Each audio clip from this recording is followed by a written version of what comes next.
Here's where Wulfric talks to Freya here, where Freya's reluctant to marry Wulfric. Now, here's where Freya's like, clean up your own mess. Now, like I say, Jack Hudson after this. Honestly, Jack Hudson outside this movie, I haven't seen anything really of major of note.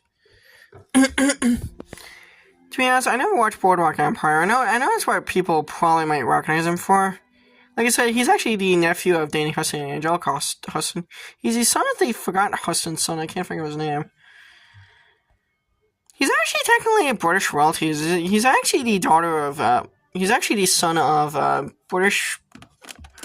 Technically a British part of a monarch, as he's actually the son of. He's actually a son of Danny Huston's, one of Huston's son, can't think of his name, had with a British member of the British Crown. I can't think of her name. Can't think of her name.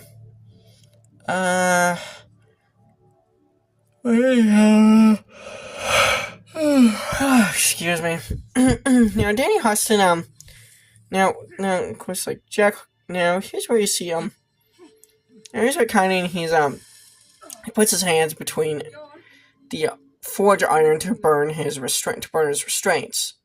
As you see, this guy, Bjorn.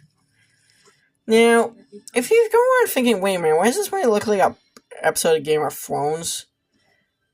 Well, this movie came out long before 4 years before Game of Thrones, but, well, actually, it doesn't really look like Game of Thrones. It's a science fiction. Now, the director of this movie, Howard McCain, like I said, prior to this movie, he had mainly directed a couple low-budget movies, so he was kind of inexperienced with big-budget filmmaking. This is actually the biggest budgeted film he ever directed. And most of his films that he directed were actually gritty, like, dramas and, like, thriller movies. So, he was wasn't really didn't really have expertise for directing in sci-fi or fantasy flicks. Well, he actually, like I said, he actually wrote Underworld Rise of the Lycans. He was the writer of Underworld Rise of the Lycans, so... Here's why Wulfric talks with Wulfka.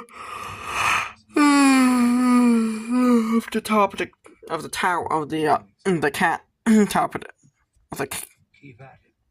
the tower.